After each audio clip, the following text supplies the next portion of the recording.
လို့စိန်သွေးကွက်မျိုးကကိုယ့်အတွက်ဒါမှမဟုတ်ကိုယ့်ရဲ့ပါတနာအတွက်ဖြစ်မလဲကျွန်တော်ဒီအပတ်စဉ်ရှားစာပရိနေတိုင်းမှာတင်ဆက်ပေးနေကြဒီ basic diamond shape series တွေမှာ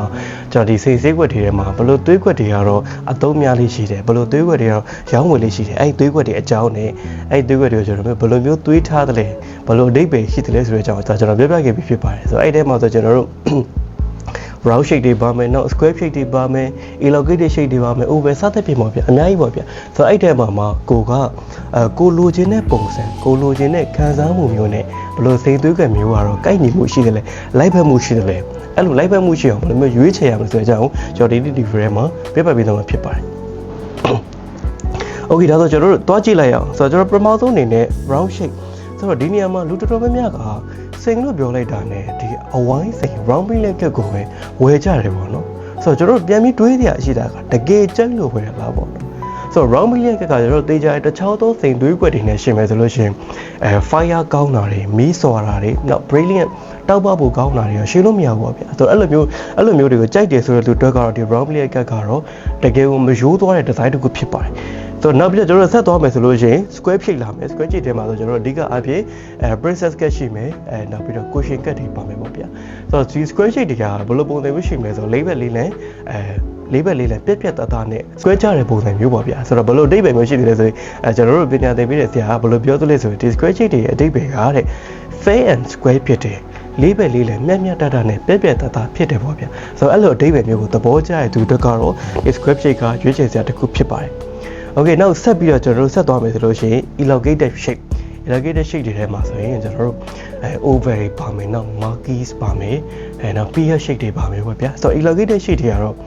အဓိကအပြည့်လက်ချောင်းသေးသွယ်အမျိုးသမီးတွေနဲ့တော်တော်လေးလိုက်ဖက်တဲ့ design တွေပဲဖြစ်ပါတယ်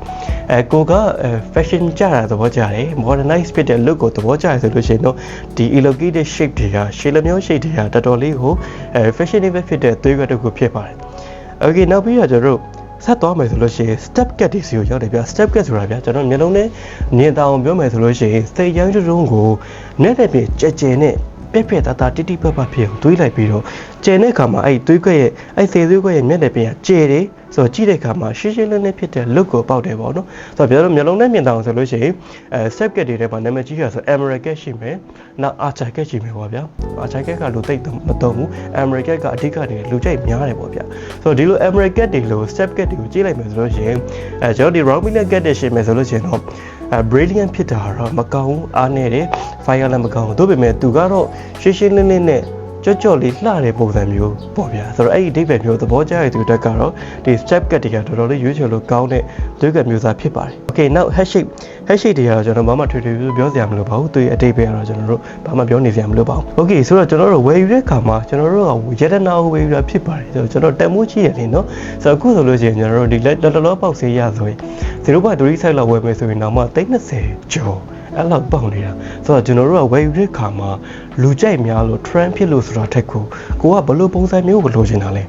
ဘယ်လိုခံစားမှုမျိုးရချင်တာလဲဆိုတော့ကိုလိုချင်တဲ့ပုံစံနဲ့ကိုက်ညီမှုရှိတဲ့သွေးကွက်မျိုးကိုရွေးပြီးဝယ်မှသာတကယ်ကိုယတနာနဲ့ထိုက်တန်တဲ့အရာတစ်ခုရရှိလာမှာဖြစ်ပါတယ်။ Okay ဒါဆိုရင်ဘယ်လိုသွေးကွက်မျိုးကလိုချင်မှုတို့ဖြစ်မလဲ။အကျိုးရှိမလို့ယုံကြည်ပါတယ်။အားလုံးပဲလောက်ပါပြီးတော့ demo နဲ့ထိုက်တဲ့ယတနာလူတိုင်းပိုင်ဆိုင်နေကြပါစေ။ကျွန်တော်ကမြန်မာနိုင်ငံပြည်မှာဆုံးစိတ်အသိပညာမျှဝေပေးတဲ့ Grand Name မြန်မာမှာကိုဟိန်းမှာ